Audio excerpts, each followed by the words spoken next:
Welcome back to the Driven Leadership Podcast, everybody. We are back in the studio.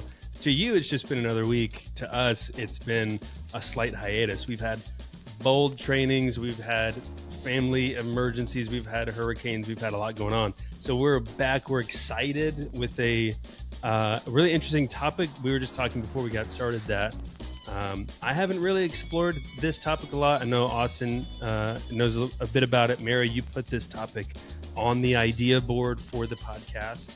So is there anything we need to lay some groundwork down before we get started, or should we just jump in and lay the foundations of what we're talking about today? I say just jump in. Let's do it the driven way. That's right. White plan. Extemporaneous podcast. There you go. Yeah. Okay, so I'll just jump in. Yeah. And you had asked me where this came from. And years ago, oh gosh, back in 2004, 2005, I was referred to the book Think and Grow Rich by Napoleon Hill. Mm-hmm. And, you know, when I first picked up the book, people go, you can't just read this book like a book from front to back. You take it in little chunks. I'm like, what? So I pick up the book and it is so meaty. And there's so many lessons that I have taken. And when you were putting out the podcast topics, burn the boat is front and center for me. Mm-hmm. And for those people who don't know Napoleon Hill, Think and Grow Rich, he refers to this story where it was a general and they were going into battle and they were on this island. They took their ships, and when they went off the ship, and they were well, they didn't have the army compared to who they were fighting. Okay. And they were the underdogs. They were the underdogs. And the general gave the orders to burn the ships. And there was no retreat. The only way that they could get off this island alive was to defeat the enemy. Mm-hmm. And that whole concept changed my life, because when I think about burn the boats or burn the ships, in life, what we do is human nature is to take the path of least resistance. And we'll say, I'm 100% committed. I'm all in. And yet we'll have one foot on first before we go to second. Mm-hmm. And we're so afraid to absolutely take the risk. And in my life over, different courses, when commitment had to be 100%, there was no other option. That's when I saw the growth. And I think about people in life, whether it's, businesses, whether it's picking your college, whether it's athletes signing on their team. It doesn't matter. When you are 100% committed and you burn your boats and there's no path, there's no retreat, there's no other option, who we become is incredible. Because we have to do the work. We have to. There's no other option unless you're going to fail. And we don't like to fail. I mean, if you actually think about, and they took it from, and I'm going to butcher this, Austin, you probably know more than I do, but it was Alexander the Great and somebody Cortez, right? That was where it came from. When they went in to go fight Mexico, it was, we don't have another option. We are burning these ships and we are going to win. And it just stirs me. It stirs, if we have that mindset as humans, as the things that we go after in life, the things that we want, where can we burn it? Where we have a single-minded focus and not leave the path of retreat. Yeah. So you read that back in 2005. 2004, 2005. Yeah, 20 years ago. And I mean, obviously the concept, it's one of those, I can imagine the moment of it's this big concept that changes your whole perspective. How did that start coming out practically in your life? and it really, started to show itself and show the power of that thinking. Well, I was actually that in my life right then. I had Getting off the moved. boats to Oh go my fight. gosh. Like no. I had moved from Washington State. I was in Las Vegas working for another leadership company. I had never done commission only. And I actually fought to go to work for this company against everyone going, you need stability. You have 2 kids. Like, what the heck are you doing? Do you Yeah. have money in your bank? You need to have 6 months of revenue saved up, income saved up, because when you're commission only, all those people who know commission only, or you own your own business, when times get tough, you have to have stability. And there was something inside of me that said, no, I can do this. And I've always been that fighter until shit hit the fan and I hadn't sold anything. In fact, my first month, some people know the story, my first month that I was commission only, because they gave me salary for the first couple months, I had only brought home like $300. Like, that was it. And it was Christmas time.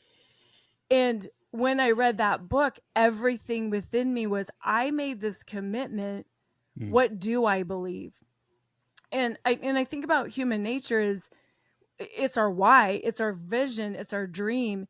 And if it's not strong enough, if we're not clear, if we're not sold out, if we're not bought in, then we don't burn our ships. We don't burn the boats. We look for an easy way out. We look for the, well, maybe I can tiptoe in. Or let I me didn't. let me try again later. Let me get on the ships, regroup, then come back. Right. Yeah. Or let me do a detour. But I literally did not have a ship. Like, I burned that sucker. You had to And burn it for firewood. I burned it for firewood. And I remember every day it was that mindset. Okay, so what can I do? And we talk about in bold, the so what now what, like, so what now what, so what now what. This is day one. And I had to live that. And was it hard? Hell yeah. There were times that I didn't want to get out of bed. And it's not, in everything I teach, I tell people this, I have to believe it. Like, I have to have lived it. I can't just teach a concept that I don't know or that I've never been a part of. And when I look at people in life who've had this mindset, it's what separates the good from the great. And I mean, I have a long way to go, but it's it's life-changing. It's life-changing. Yeah. Austin, what's been your experience with this? You teased at the beginning, again, just always pulling the curtain back. You teased that you were just going to disagree with all of this. And what's your experience been with that? With this no, it's mindset? Actually jovially. I'm not. There's just this dichotomy that I've dealt with when it comes to working with leaders over the course of time, where you have this, I'm going to burn every single boat and I'm going to be in that position that sucks. And that's just life for a leader. Or you have this other mentality where it's like, there's always this other easy road to walk down. And I think sometimes we get into this pickle where it's one or the other. Whereas there are some times, and I think we saw this in COVID, where the people took it too far with burning their ships. And it's like, it's maybe you need to get in your ship and turn back and refigure some things out and come back, because something has changed dramatically. There's this ancient, African proverb that talks about, and there's a symbol that goes with it of a bird that's kind of looking back at itself. And it's like, hey, as we're going forward, don't be afraid to look back. And if you forgot something, to go back and get it in order to bring it forward. I think we get stuck in these mindsets. And not disagreeing with Mary. I loved that book. I love the quote. I love the charge that it brings. But as business leaders, at times, it can put us in, and I guess this is where the mindset shift is. Personally, I love this quote. As a business leader, I get worried of this quote, because sometimes we go, okay, this is the path we're going. Burn the ships. We're heading this way. and we're not worried about the repercussions or the actions. It may be a strategy you have to retreat on. That strategy may not be effective. It may not work long term. And if we're afraid of going backwards to forget what we've lost, or we've gone a direction that may go astray, or we're up against an army we can't win in business, that's wisdom, is to turn around and to pivot and to do a redirection. And I think that's where I've seen leaders get really tied down here, where personally I agree, but professionally it's a nuanced thing there of how much do you commit without giving yourself an easy way out, versus also not being too rigid on what we believe may work and not pivoting as necessary. And so just that there's a balance there that is hard to strike. So Yeah. Well, and so when I look at it, I think about commitment. Like, that's the burn the ships for me. It's being so committed to a vision, to a cause, to yourself, that we're not going to take the easy way out. I get what you're talking about with a business. There's wisdom in it, but it's not about a path of retreat, meaning it's not an excuse. So when I look at this, it's drop the excuses. It's really going, what do I believe? Am I so committed that when things go south, that I can get back up again and go after it? I mean, there's times in my life where, it was tough, that I did not want to get out of bed. In fact, I remember a couple times I literally had the covers over my head. I'm like, I'm not doing this today. I don't want to get up. Yeah. And then something go, get up. You made this commit. Like, there's no other way. There's no other option. I mean, there is an option, but for me, there wasn't an option. It is, am I sold out? And even in the beginning stages with Driven, it was tough. Eric and I so many talks, fights, he's not here to defend himself.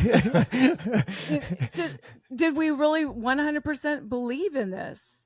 And to me, that's burning the boat. It's not. And I see people who, they'll go to start a company and they have their one foot on in another gig. And they can do that for a while. But when you truly want it to take off, are you 100% committed to your vision? Or do you still have one foot on something else? And when it's tough, we back off. Yeah, and maybe that's where that gap is. And I think you said that really well, is visionally, I'm going to burn the ships because I believe firmly in this vision. But strategy or tactics, right, is where that line is drawn, where we don't necessarily burn every strategy that we could conceive of, and we're too rigid on that approach, because that's where I've seen people get lost, is like they use that as their pivotal moment, is like, we're going to charge forward no matter the consequences here, because this is what we believe is the best way forward. And they don't pivot because they just burned all their ships of strategy. And I'm like, okay, hold on. Like, you're biased on this opinion and you're obviously going in the wrong direction, but we're burning our boats. It's like, okay, no, hold on. Like, you can go back from strategy, but I really like that kind of distinction. At least in my head, it makes it more flexible than this rigid, this is how I always operate. I burn every ship that's behind me. Yeah. Because in my own head, I'm like, we're rolling out a new email campaign. Burn the ships. We're not looking back. Baby. We're not. And that's what I really like seeing both sides there, because as the conversation unfolded, it really did become clear, at least on my end, that Mary is talking about this 30,000 foot view. Like, when you are a business owner, how do you become committed to the vision of what you've set out to do? That's the moment you've set out somewhere, you're battling the enemy, the marketplace. Burn your ships when you get there. Don't retreat back, because you've committed, you believe in your vision. But then when you get off the ship, like Austin, what you're saying is, don't at least don't leave your weapons on the ship when you burn it. Like, have something in place, and that's where you can enact a different kind of ground level strategy. But it's really interesting seeing both of you come at it from different approaches. But I think we've landed at a pretty succinct, like, vision level versus strategy level, if we're all in agreement there. Yeah. Well, and it's, I mean, again, it's, to me, it's commitment to the vision, right? Commitment. Yeah. And it's, so I drill down to even the personal side. Whether you're looking at your health, right? So I had this conversation with Landon, my grandson, right before we get on this, because I took him to his training, and he was talking about the college sports and how all these athletes now can go into the transfer portal. And he goes, it's so crazy. And I'm thinking of this in terms of today's topic, but that's life. When we don't like something, if we're not 100% committed, and as soon as we feel like we've been wronged, or we don't like the feedback that we're given, if you take that into a business aspect, I mean, that ship's still there. We didn't burn the boat. We looked for a path of retreat, for an easy way out, because we didn't like the feedback. We didn't like the adversity. And so my whole mindset is, you as an individual, that's where the most growth takes place. I look over and over and over, when people are so committed that, you know, it's, you fall down to get back up. We talk about fail forward. You don't quit. Failing with true failure is when you quit. Sometimes, sometimes you need to quit. Like, but we're not talking about, right. But there's times that when we quit on ourselves, when we're right there. In fact, so I'm going to tie back in the other story of Think and Grow Rich that is life-changing, is 3 Feet from Gold. So these two stories were the ones that rocked my world 20 years ago. And those of you who do not know, 3 Feet from Gold. So I still want to know what the guy's real name was. R.U. Darby. So R.U. Darby had an uncle who had gold fever. So way back in the gold rush days, he's from the East Coast. He has gold fever, and he is so excited to go strike it rich. Not gonna lie, if I was born in that time, I would 100% be that guy. And Connor would have to talk me off a ledge from just going down there and just giving my life to digging gold, because I would just be like, come on, baby, let's go. We're going to go rich. Yeah, it'd be bad. I would be R.U. Darby 100% of the time. 100%. There's no doubt in my mind. Right. Yeah. But we get something fired up. We have a new idea, and like, let's go dig that gold, right? Yeah. So he goes to Colorado, stakes the claim, and he starts digging, and he finds gold, and he sends it in, and it is top quality. And he's just like, this is so awesome. So they cover it up. They go back home to get resources. They raised a bunch of money so they could have the proper tools so they could truly get this gold. So they come back. They raised all this money from their friends and family, and they're digging, and they get cartfuls of gold, and the gold runs out, and they can't find it. And remember, he was not passionate about gold mining. He was passionate about getting rich. So he hadn't done the work. It wasn't his why. It was, let's just dig gold and let's see what we find, right? But he hadn't done all the work. It wasn't connected to a bigger cause. And so he quits. He sells the gold mine to a junk man who had been passionate about gold mining. He had been waiting for his right opportunity for 10 years. He had done research, and he knew to bring experts in because he knew that gold ran in veins. So he basically buys the gold mine for peanuts, comes in, has the engineers come in. They're like, oh, yeah, well, it runs in veins. They just went right through the vein. So actually, if you go 3 feet from where they lost the last gold, you'll reconnect with the vein.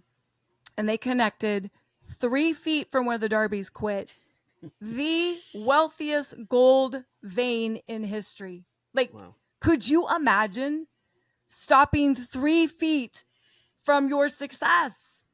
I And can't even that's, to me, imagine. that's the entire analogy of burn your boats. Like, that thing that you want, is it truly your passion? Is it your vision? Have you done the work? Are you a person on your own? Can you ask for help? Look for the experts so that when you're off course, when you're 3 freaking feet off course, and all you have to do is have someone coach you through it and you can reconnect with your passion and purpose, but we quit. That's actually a really interesting thought experiment. You just triggered the thought of, if you sit down to look at your vision that you've crafted or in the business that you're in, would you confidently say, like, yeah, I'm willing to go out and burn my ships tomorrow? Or is there a hesitation? Is there some reluctancy?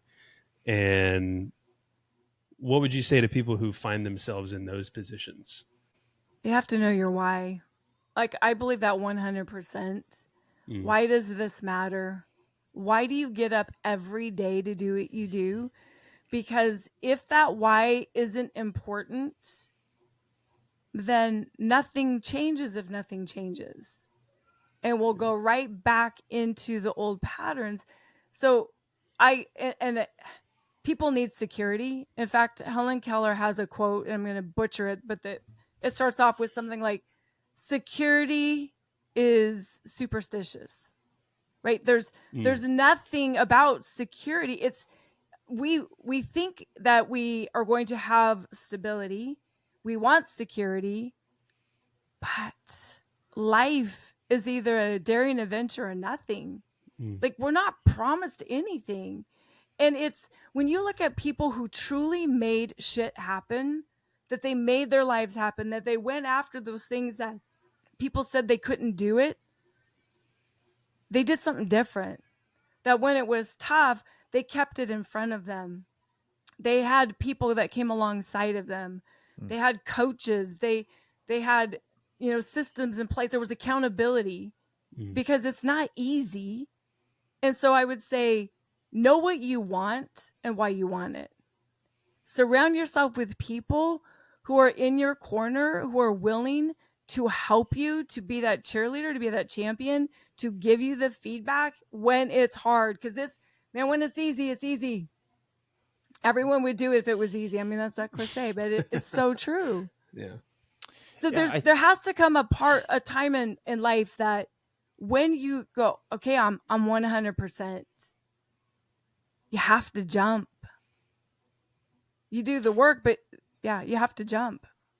Yeah, and I think there's this thing in my own head from my own experience, right? So I go back to when I was 18, 19 years old, running a Academy Sports and Outdoors as a manager there. And I'm going, okay, I know you said this kind of like, what if you're not willing to burn your ships? There's no ship burning at Academy. I was like, look, this is just making it happen. I want to be somewhat successful. I have this opportunity in front of me. Yeah. But there came this fork in the road, to your point, where I hit a wall and my leadership was capped. I realized my inability to lead well. My entire team was on my back, meaning it was my work. I did not know how to optimize or train talent or lead talent. And it was that moment where I said, yeah, I could keep fighting this, or I need to find resources to become a better leader, to optimize myself. And which that led me away from the company because they were not conducive to that. I mean, they didn't want that. They wanted to cap me, keep me, hold me down. I mean, that was said to me. You're not going anywhere. Stay where you are. Bide your time. You've only been here for X amount of years versus all these people who've been here. You got a long way to go. And so I left that job making very good money for $9.50 an hour in the back of a Chick-fil-A because the guy said I could become a leader and he would teach me how to lead people. Yeah. And so I think for me, what I've realized over my life is we think at times that it's a career step that is that burning of the ships, or the next thing is the burning of the ships, or this is the next thing that's going to burn the ships. But really, like my whole life, I have, from a career perspective and a personal perspective, is I burned my ships a long time ago that I'm going to consistently be better. Yeah, I'm and not that's the going difference between back. the professional side of this and the personal side of this, because I think we can all sit down and professionally figure out the why, but when it's that personal thing that then drives what you do professionally, and so I mean in that story, it sounds like you did burn your ships because you were unwilling to move backwards in your goal of developing yourself as a leader. Yeah, I mean, and then even working in clergy, right, or doing the various things, or all throughout the career choices has always been, okay, this isn't me leaving for something better or this other avenue. It's always I'm pursuing myself to be better. This can make me better. And because I don't want to go back to, I don't want to be mediocre. I don't want to be in a position where I don't create impact. There's a lot of stuff here that it means. And I guess my question would be, Mary, for you, and I'd love to hear your thoughts on this too, Connor, is how do you reflect and get down to that level that consistently creates that intentional direction for you? So you're not scattered and blown or constantly questioning your directional purpose, or should I burn the ships now or should I not, or vice versa. Well, so I think about I mean, it takes time to dive into what you want, right? And a lot of times people don't sit down and go, what do I really want?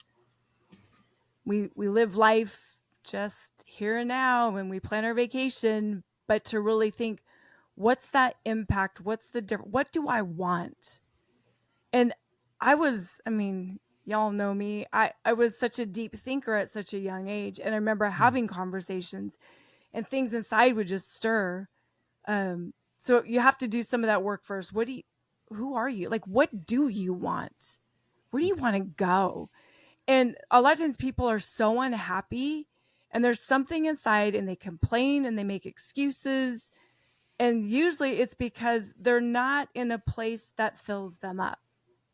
So and then looking at it, so I think about the heart of the champion. This is, as you were talking, losing a battle doesn't mean losing the war, right? We get up to fight another day and we learn as we go. It's not like poof, it's magic. Oh, I know where I'm going. I know I want to start this. Yeah. Usually it's this dream, it's this idea. And then we marinate on it, we think about it. And it's in those moments, write it down, play around with it. And all of a sudden, when there's something in your heart and it's just like scratching, and we know that voice is, do something about it. My daughters and I, we do vision boards every year. And my oldest daughter, she wanted to start her own, she's an esthetician, have her own place. She does hair, but she wanted to open her own room. And her whole thing was security. And it was just like, Ashley, oh my gosh, baby, just do it. Like, I wanted to say, just burn your ships, like burn your ships. But for her, and this is the majority of people, we need security. We do. She's a single mom. And she had to feel safe and comfortable first. She felt like she needed more information, more knowledge, more education, more time. That's 100% fine. So wherever people are at, do the work. But when all of a sudden you find yourself making the excuse, I don't know enough, and you keep putting it off, and you have another excuse, and you're staying right, and you're, excuse me, I mean, I know we would drop it on it, but you bitch and complain all the time. You need to start looking into, like, what do you need to do to take action to move forward? And I think people feel that shift. And I've seen it. I've seen it in myself. I've seen it in other people, where you pass from the knowledge gathering stage into just the BS stage. And it's about appreciating the knowledge gathering stage. But then it's like, yeah, okay, well, the time for action is now. And I'm still on the ship plotting my route and plotting my attack. It's like, well, I think you got to figure it out. Now it's time to get off and just go fight and go do the thing. Well, and it's so, to that point, and my daughter, so last year she did it.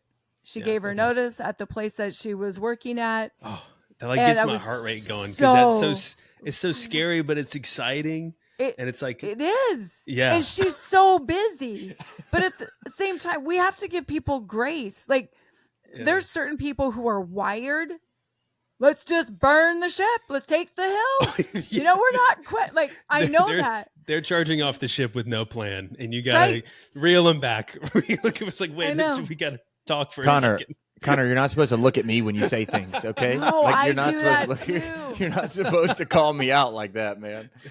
No. Have you thought about that? No. I mean, and I'm a feeler. Like I've done some stupid shit in my life, and it's just like let's just go, and then I figure it out, right? And at the same time, it's helping people understand. But I'm going to tell you, people know. You know when you've stayed in that relationship way too long. You know when you're supposed to freaking hire that trainer and get your body into shape because you've said it over and over and over, yet you're making an excuse. So losing a battle doesn't mean losing the war. Sometimes you get back up whenever you're in those moments and it's the pivot and things don't go the way you burn the ship and you're like, are you making it as an excuse or are you using it to help launch you forward? And that's where I really look at people success. And I know we have a lot of different types of listeners on here. We all have something to burn and we all have something to get back up. We have something to charge. Do you have the vision? Do you know what you want? And if you don't, sit down and do some work. Get clear. Pay attention to what's stirring inside of you. It's not. Yeah, reiterating what you said earlier, Mary. Kind of, it's not gonna come as an epiphany one day. You're not just gonna wake up, be like, oh, well, I've been in chaos, but hey, I'm good now. Like it's not gonna be that movie magic moment. It's gonna come with a journal and a pen and a couple hours by yourself, deep in the woods with no one around to be able to figure that out. At least like that's what I feel like it was. that's personal experience right there. Got really deep and dark. Deep in the woods. That's what all it by is for yourself. me. I remember, Yeah. Well, I don't remember where I was because I was lost in the woods. But that's what it took for me to kind of pull everything together and dial in my personal vision. I just read something that was talking about how we want to get all these ideas in the workplace, and yet only 16% of new ideas actually come from when you're brainstorming and you're talking. The creativity is shut down, and it's not till you actually disconnect and you get out into the wilderness or you get into a creative space where you can actually think new thoughts. That's why when we're in the shower, all of a sudden ideas will come because the water's running and there's no distractions. Yeah, well, it's really interesting. Two things that kind of popped in my head as y'all were talking there is one of my favorite quotes is what you're not changing, you're choosing. And so a lot of people that are complaining about something in their life are worried about, this is the pot calling the kettle black here, right? Like we all do this to some degree. And I find myself at times, fighting against this principle, but if I'm not willing to change it, and I have to ask myself that question every time something comes out of my mouth, are you willing to change this? Okay, well, then you're choosing it. And then don't be upset if this is what you get, because if you always done what you always got, you always get what you always got. Like, that's just what it is. That's just common logic. I mean, I said to Connor earlier, I was complaining about something, just family, whatever. And I was like, well, I just complained a lot. All right. Like, how can I affect this? How can I control this? How can I change this? How can I create more clarity or directional positions here? Because if I don't, I'm just continuing to choose this. And then that's ultimately my choice. We talk about this a lot in Bold. It's what we control. Is what we control is the focus. And I think the burning of the ships is interesting because it's this idea of like, we're burning what we can control, not necessarily in the context of what we can't control, in certain decisions, career paths, et cetera, being that we're splitting it within personal vision and purpose versus strategy, right? Because those things will flex depending on economic principles, et cetera. I was also thinking about this. total just. Where does so I was thinking about myself on an island, and if we just go to this island really quickly here, and I'm thinking Austin's Island. Yeah, Austin Isle. So we park our boats here. I was thinking about this concept because even in myself, as I'm wrestling through this conversation, I'm hearing you talk, Mary. I'm like, man, Austin, you just didn't burn your boats. That's an excuse for you not to burn your boats because it's just a strategy saver, like where if you need to, and you've compartmentalized and I'm all this processing going on through this. And I was thinking about it and going, am I ever really going back to those boats? Or am I actually just recognizing that maybe the course I've charted forward through this island isn't necessarily the greatest course? And maybe I need to get off this island. That's okay too, but I'm still not going back to those boats. I'm going to build me a boat that's on the West Coast, and I'm just going to float on, find my other island. I'm not going back to the ships. And I know that sounds crazy, but in life, I think even in myself, I found myself there where it's like, well, these boats are here and that's safe and I can always do that. But really, I never go back to those boats. It just feels good to have them there. And really what I've always done is when I realize that this course or this island isn't producing where I want to be as a human, it doesn't match with my purpose, I'll just build another boat and go the other way. Yeah. But I guess. But a lot of times people, they do go back to the boat because it's their comfort zone. And when it's really hard, and we're all wired differently, and in that awareness of you is like, okay, I know that it's there. That's still a comfort zone, yet I want something different. Human nature is the path of least resistance. It's pain and pleasure. And so we want to go to the path of least resistance because when it's painful, it's hard.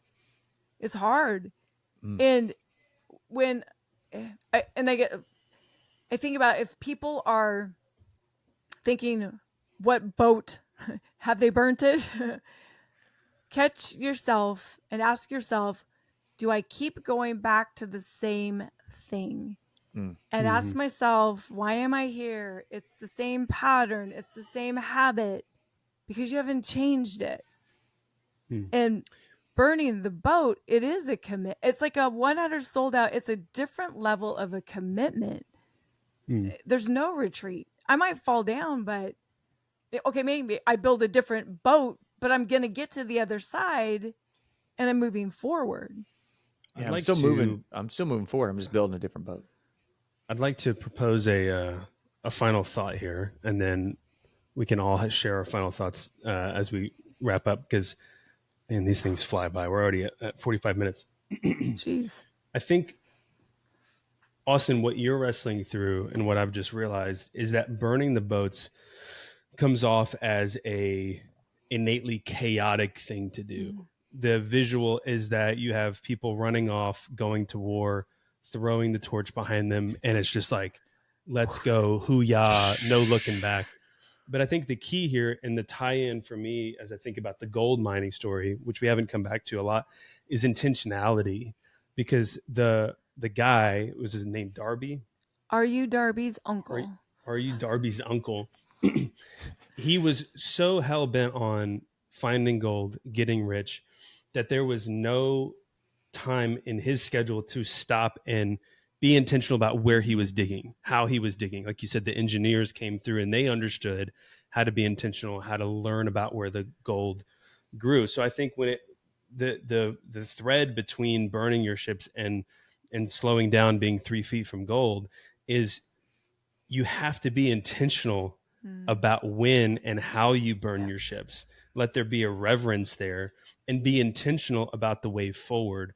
When you're digging for gold, slow down, be intentional about where you're digging. Look for patterns that they may not have shown themselves until you started digging into the mountain. It all ties in. We talked a couple weeks ago about zone 2 leadership, and that whole concept as well is not about stopping running, but it's about running faster with more intentionality and control and direction ultimately. So I think for me, and I'm finally, as we've talked through this, that's finally where I've gotten to, is like, I can burn my ships, but I'm going to be intentional about the direction that I choose moving forward. And that is an innately, it's not a chaotic thing.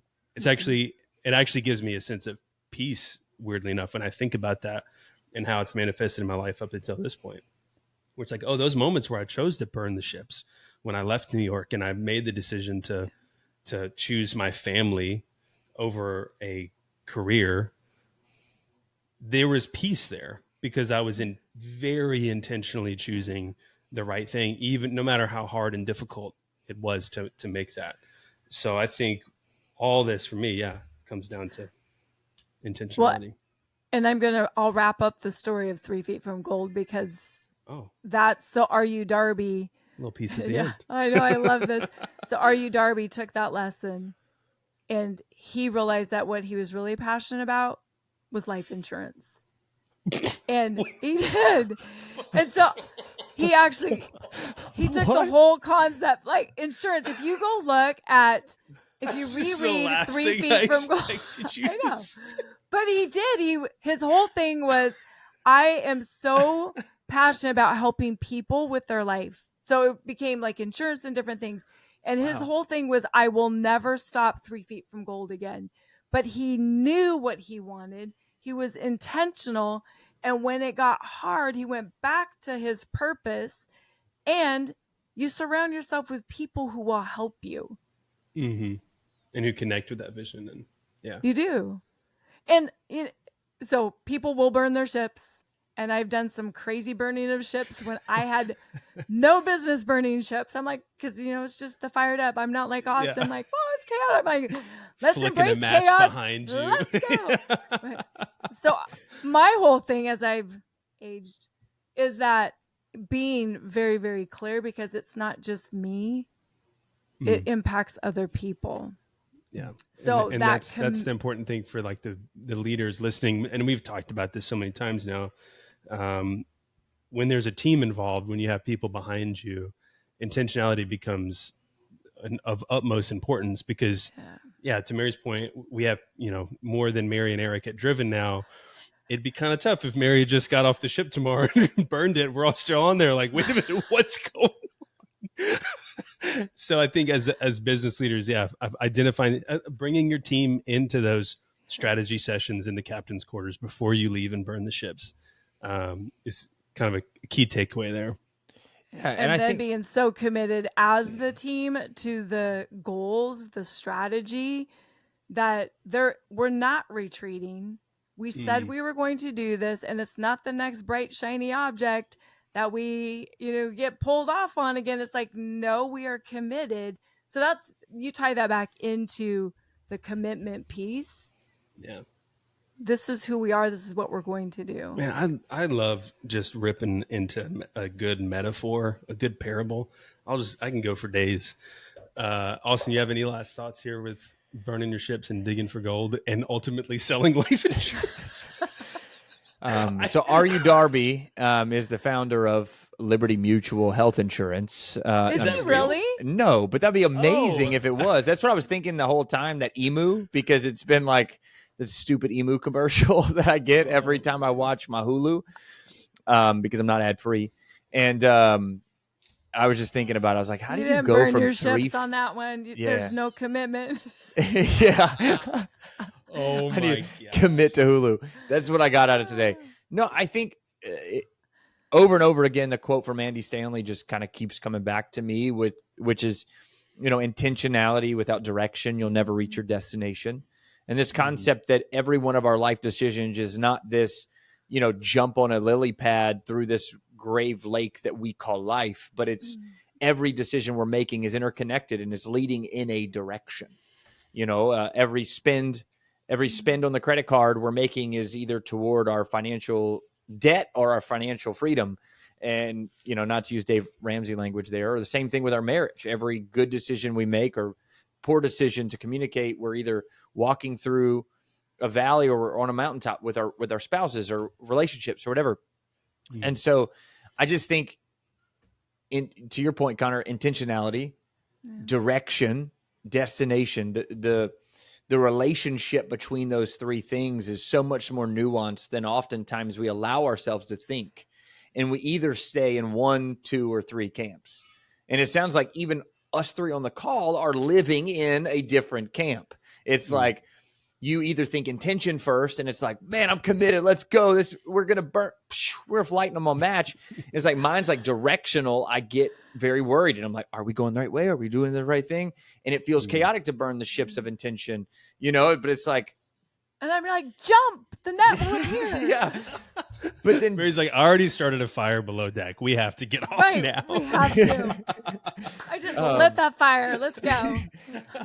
But then other leaders are focused on this destination piece where they're only focused on where they're going, and they're not really even thinking about the consequence, the direction, the intention, and all the sorts. And so I think no matter where you are on that journey, realizing the interconnectivity between those three things, doing the hard work of seeking out and drudging up and reflecting on what are those things that drive you as an individual and your team.